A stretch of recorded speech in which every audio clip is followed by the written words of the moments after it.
अच्छा ट्रेडर्स, ये आपके सामने गोल्ड का 15 मिनट का मैंने टाइम फ्रेम ओपन किया है, क्योंकि छोटे टाइम फ्रेम में अभी की जो मूवमेंट है ना गोल्ड की करंट, वो ज़रा पिक्चर क्लियर हो जाएगी। तो 15 मिनट के टाइम फ्रेम पे स्मार्ट मनी कॉन्सेप्ट पे गोल्ड ये ऊपर है सेल का जोन, नीचे है बाय का जोन। सेल के जोन का जो टॉप है ना, सेल के जोन का टॉप है 2712.94, यानी कि आप यूँ समझ लें 2712 नहीं बल्कि 2713। ये ऊपर सेल के जोन का टॉप है, इसको आप रेजिस्टेंस समझें। मैं बात कर रहा हूँ 15 मिनट के टाइम फ्रेम पर, यानी कि गोल्ड अगर 2713 को ब्रेक कर देता है ना, तो फिर ये ऊपर चला जाएगा। नेक्स्ट इसकी जो ऊपर रेजिस्टेंस है वो 2724.25 है, जो कि प्रीवियस डे का हाई भी है। ठीक है, फिर यहाँ से रिजेक्ट हो सकता है। अगर इसको उसने ब्रेक कर दिया तो फिर बस फिर ये ज़्यादा ऊपर निकल जाएगा।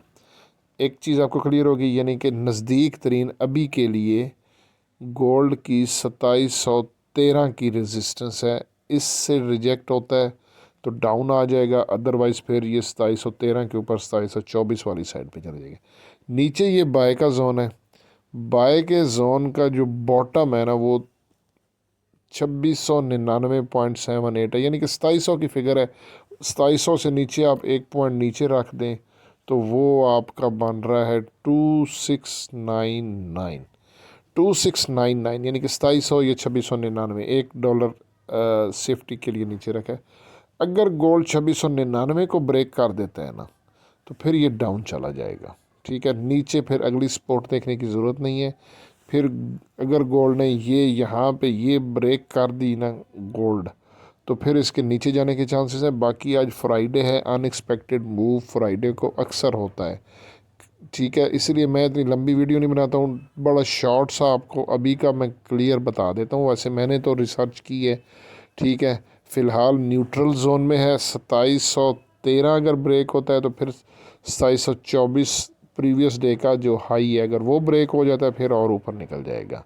ठीक है, 2713 अगर ब्रेक होता है तो फिर बाय बन सकता है, अदरवाइज 2713 के करीब से सेल बन सकता है टाइट एस एल के साथ। ठीक है, और नीचे 2700 के करीब से बाय बन सकता है 2699 2699 के एस एल के साथ। ये करंट सिचुएशन है।